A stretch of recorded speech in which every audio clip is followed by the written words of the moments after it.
சமீப காலமாக நடக்கிற நிகழ்ச்சிகளெல்லாம் வந்து பார்த்தோம்னா, பொதுமக்களுக்கு இந்த சொசைட்டி மேலே ஒரு வெறுப்பு வந்துருச்சு, ஒரு கிளர்ச்சி வந்துருச்சு, ஒரு புதுமை வந்துருச்சு அப்படின்னு தான் வந்து சொல்ல தோணுது.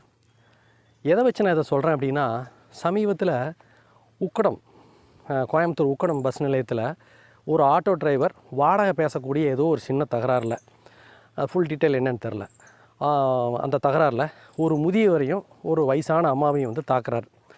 அவரோட வயசுக்கு அவர் அடித்த அடியில் அவர் நிலை குலைஞ்சு போய் அவருடைய வெயிட்டிங்கோட கீழே வந்து அரை நிர்வாணமாக போகிற அளவுக்கு அந்த சொசைட்டியில் வந்து ஒரு விஷயம் நடக்குது.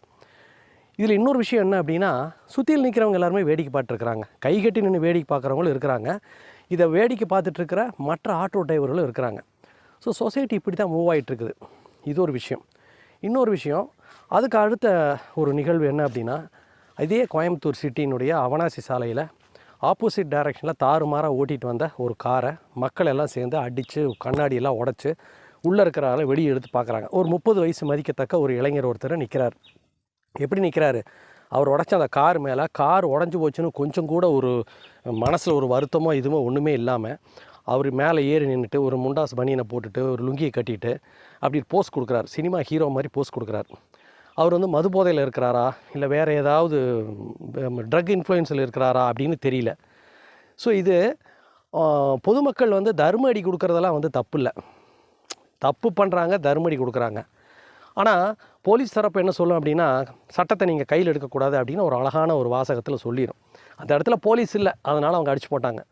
சரி, இதில் ரொம்ப ரொம்ப முக்கியமான ஒரு விஷயம், தர்ம அடி கொடுக்கறது வந்து தப்பு இல்லை. அந்த அடி கொடுக்குறப்ப பாதிக்கப்பட்டவர், அவன் நல்லவனா கெட்டவனா, அதுக்கப்புறம் அவனும் ஒரு மனுஷன்தான். ஒரு அடித்து இல்லை, அந்த ஆட்டோ டிரைவர் அடித்த அடியில் அந்த பெரியவரோட உயிர் போயிருந்தால் என்ன இருக்கிறது, அந்த வயதான பெண்மணியினோட உயிர் போயிருந்தால் என்ன இருக்கிறது? ஒரு கொலை குற்றம் ஆயிரும் இல்லையா? அப்படி ஒரு நிகழ்வு நடந்தால் அங்கே அடித்தவன் அத்தனை பேர் டக்குன்னு காணாமல் போயிடுவான். இதுவும் பொதுமக்களினோட ஒரு மனநிலை தான். அதே மாதிரி தான் அந்த பையனும் அடித்த அடியில் மண்டையில் அடிக்கிறீங்க, குத்துறீங்க, ஏதோ ஒரு ஆகாது ஒன்று ஆகிப்போச்சு. ஸோ அதனால் நம்ம ஆத்திரப்படுறது வந்து கரெக்டு தான். அடிச்சுட்டான், ஆப்போசிட்டில் வந்துட்டான் அப்படின்னு ஆத்திரப்படுறதெல்லாம் கரெக்டு தான். அநியாயத்துக்கு நம்ம வந்து துணை போகக்கூடாதுன்னு அந்த இடத்துல பண்ணுறதெல்லாம் கரெக்டு தான். ஆனால் ஆத்திரக்காரனுக்கு புத்தி மட்டு அப்படின்னு ஒரு விஷயம் இருக்குது இல்லையா? அதில் ரொம்ப ஜாக்கிரதையாக இருக்கணுமில்ல.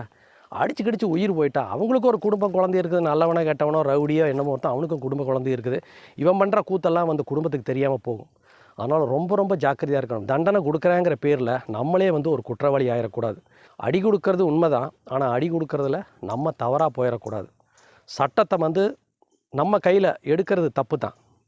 அடுத்த நல்ல ஒரு வீடியோவில் சந்திக்கும் வரை பாய்.